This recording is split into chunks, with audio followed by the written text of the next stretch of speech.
नमस्कार, आप जुड़ रहे हैं घुश्मेश्वर गाथा से। मैं हूं हरीश पाराशर।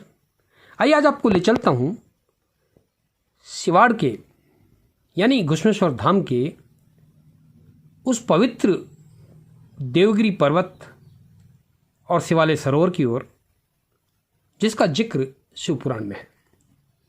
जी हाँ, देवगिरी पर्वत की तलहटी में घुश्मेश्वर महादेव का ये मंदिर अवस्थित है। देवगिरी की महिमा में आपको बताऊं, ठीक हिमालय की तरह यह पर्वत नजर आता है।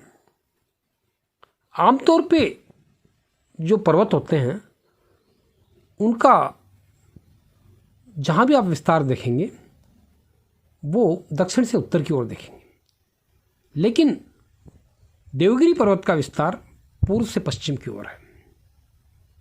हिमालय का भी ऐसे ही है।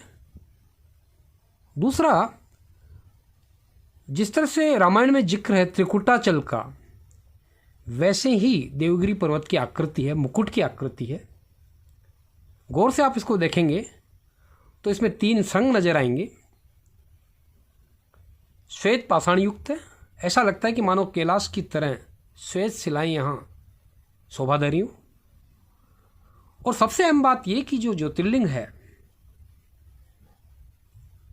उसका जो स्वयंभू प्राकट्य है, उसकी आप शिला को अगर देखें तो ऐसा लगेगा कि समूचे क्षेत्र के अंदर इस तरह का शिला, इस तरह की पाषाण कहीं भी नहीं है।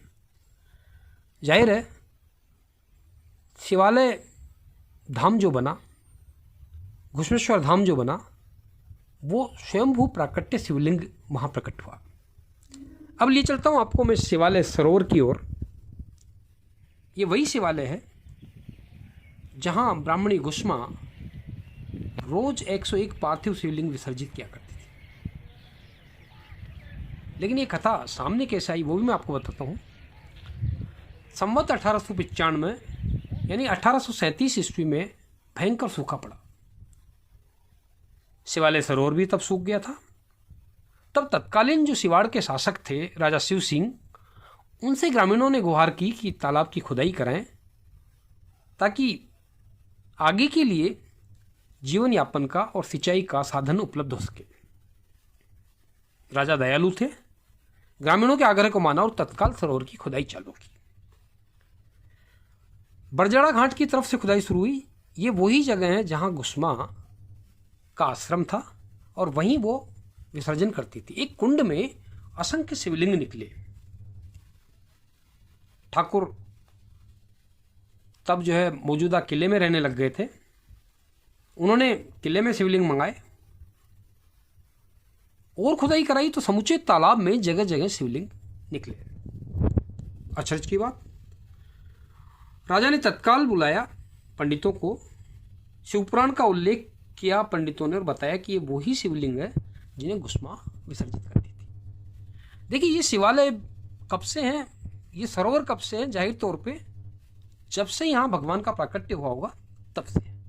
और कितना योजन विस्तार होगा ये भी कोई नहीं जानता, क्योंकि ठीक बराबर में बनास नदी पहले से ही बहती आ रही है। तो मुझे लगता है कि शिवालय सरोवर का विस्तार ठीक इस देवगिरी पर्वत से काफी आगे तक रहा होगा। उसके बाद तो यहाँ प्रसिद्ध टापुर का बांध भी बना।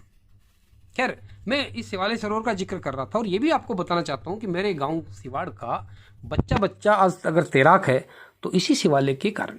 और यही वजह है कि हर साल सावन के मौके पर किसी एक दिन सिवाड़ समाज जयपुर के तत्वावधान में यहाँ इस शिवालय सरोवर की महाआरती होती है, धूमधाम से होती है, श्रद्धा भाव से होती है। तो ये थी इन दोनों पवित्र स्थलों की कथा कि किस तरह से देवगिरी पर्वत की शोभा है और किस तरह से शिवालय सरोवर की।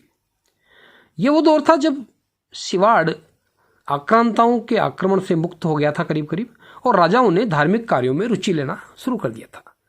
आगे की कथा जारी रखेंगे। फिलहाल मुझे दीजिए इजाजत। नमस्कार।